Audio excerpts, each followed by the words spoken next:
I may bake a lot of desserts, cakes, pies, cookies, and all that kind of stuff. But there is one area of baking that I really haven't dabbled in too much, and that's bread. And for honestly, the reason is it takes so long.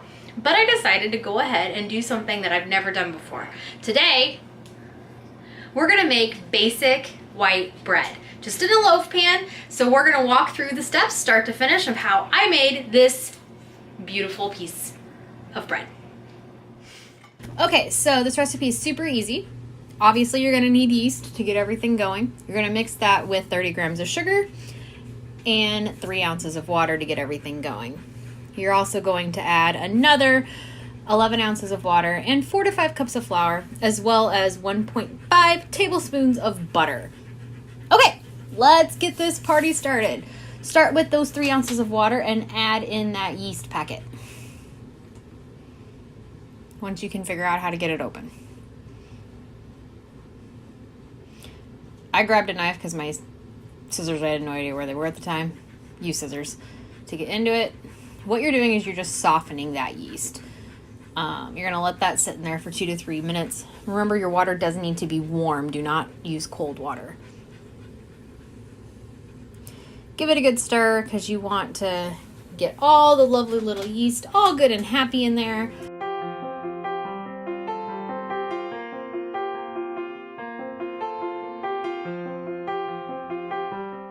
Like I said, let that sit for a few minutes. So once that's good and softened, the yeast is, as you can see, it kind of has started to bloom, but not quite because we haven't given the yeast anything to play with. That's where the sugar comes in. Sugar is going to make that yeast nice and happy and start it to grow and bloom, as the term is. Once you get everything kind of mixed in, you're going to add the rest of your water. Like I said, about 11 ounces. Keep stirring, make sure you dissolve all that sugar. And there's that 1.5 tablespoons of butter.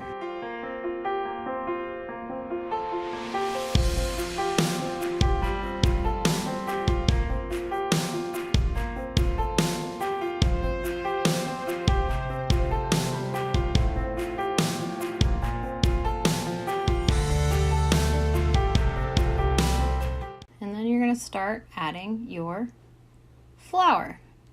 So I'm going to be adding this in 1 cup increments, kind of. So I'm going to go ahead and add a cup in there.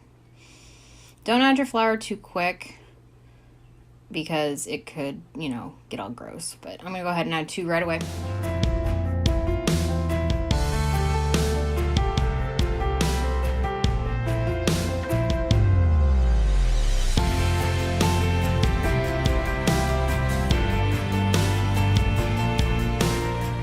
Starts to come together, you're going to start getting a gloopy little blob. Add another cup. Apparently there was a scoop I left in there from something. So that's 3 cups. I say 4 to 5 cups because depending on the weather is how much flour you're actually going to need for this. Don't do what I did and fling flour everywhere. I think I ended up using about 6. So there's the rest of that 3rd cup though. So once you get it to the point where it's decently mixed by hand, you're going to put it on your mixer and use your bread hook and get that thing going. The bread hook is going to start the kneading process for you and make life easier.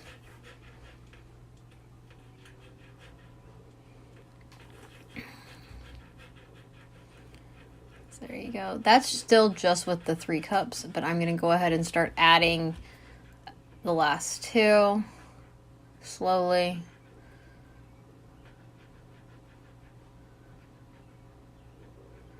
Even though you're using a bread hook, it will still kind of flop and fly everywhere, so be careful. Now, you have 2 options. You can just keep beating the heck out of it, turn it up and let it go. Hang on to your mixer because it will start getting crazy. As you can see, it's pulled away from the bowl, which is what you want. You want it to create that ball and hang on to that hook. Now this is the beginning of the kneading process. So you can just let this go for 10 minutes and not knead at all, which is fine.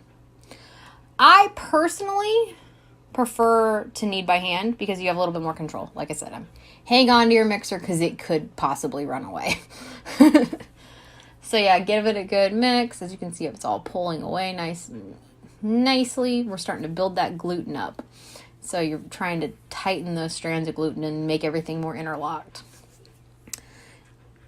So I'm going to go ahead and I'm going to stop it, and I'm going to get my mat out, and I'm going to start the process of kneading. I got this trick from actually Food Network. Take about 2 cups of flour. So it's going to be basically the last 2-ish cups. And you're just going to kind of put the dough on top of it, basically. And you're going to use that to help mix. Now, there's no eggs in this. There's no oils or anything. The only fat in there is the butter, and there's not much of it. So it's not going to produce its own oil. So you're going to need the flour so that it stops getting sticky. So when you're kneading, you can knead a couple different ways. This is just your basic. See how loose it is? It's not really springing back at all. We need to fix that. That's the point of kneading. And take off your jewelry, guys, especially your watches. Okay, here we go. The flour is also going to make it so that your hands don't stick to it. So you see how it's really pulling apart when I'm kneading? You want it to not do that anymore. And all said and done, it took me about 15 minutes to knead it. And yes, 15 straight minutes. You're not going to see all 15 minutes. Don't worry.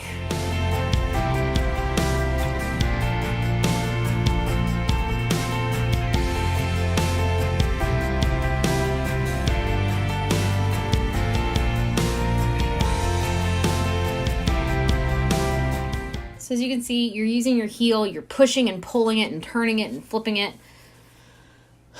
And about this point, I am getting very tired because this is exhausting. So I'm going to change my method. Here's a totally different way to knead. And kind of a fun way to knead. Haha! Smack it. So as you can see, the gluten still really hasn't built up too much. So you see how it's kind of tearing when I'm doing this? So be careful. Don't start with this method. But you can use it. It's fun.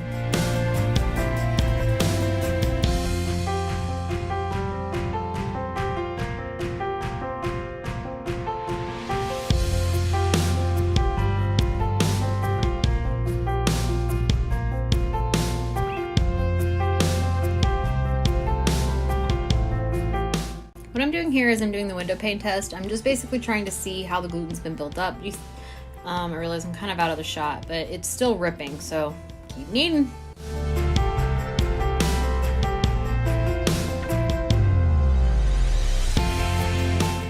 So do you see how it's getting a lot harder to push it apart? That's what we're wanting. We know the gluten's starting to get built up. It's also getting a little shinier. And if you notice, I can hit it a lot harder and fling it a little bit more. And it's not pulling apart as easy. That's the gluten in it. That's those gluten strands getting all locked together and strengthening. That gives your bread your robustness. Testing the window pane again. And we are almost there. The consistency of the bread's changed too from the beginning. It's a lot shinier, smoother. All right.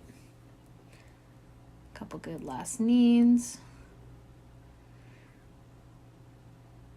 Make it into a nice ball. Tuck every sides under. Grab your bowl.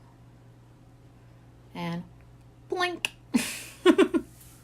Cover it up with some saran wrap.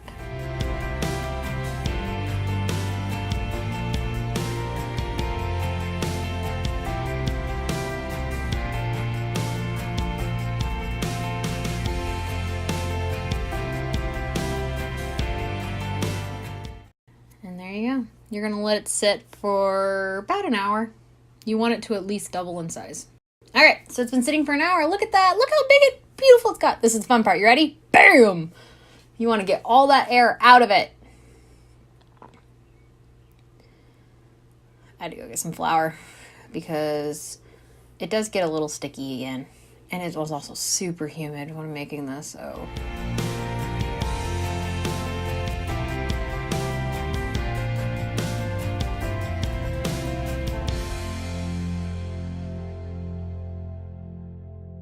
So get it out.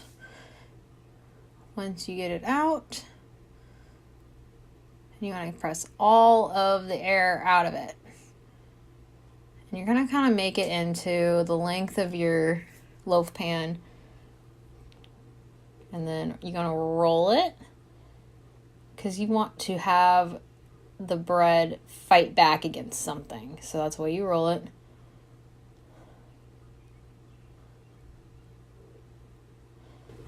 My roll's not very tight, so I'm going to kind of fix it a little bit here. See how it kind of unrolled itself? This is the part I'm not very good at. So we're learning together, guys. We are learning together. Okay, get your loaf pan, and you're going to tuck those two sides under and make it nice and pretty on the top.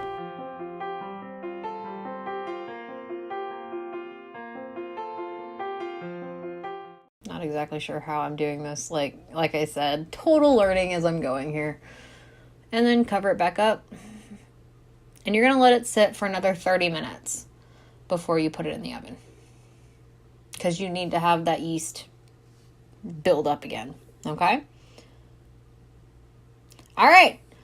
See that little bubble? Look at this. Look how big it's gotten. Yay! It's always nice to see it rise because you know it's working. So we're going to brush this thing with a little bit of butter. It's going to help with the coloring of it.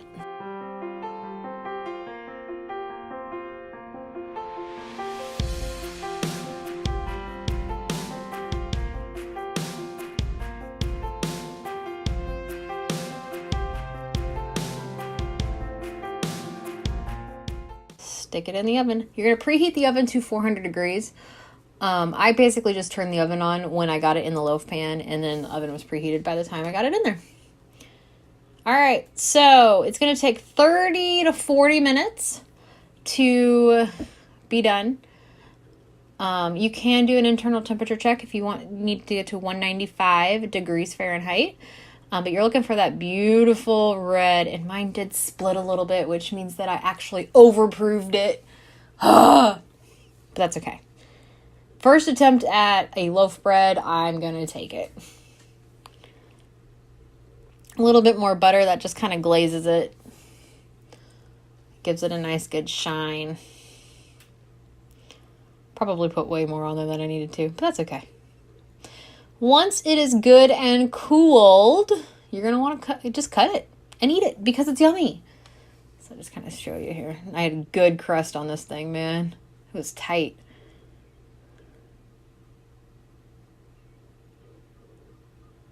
See how hard that crust is to get through? There you go. Ta-da!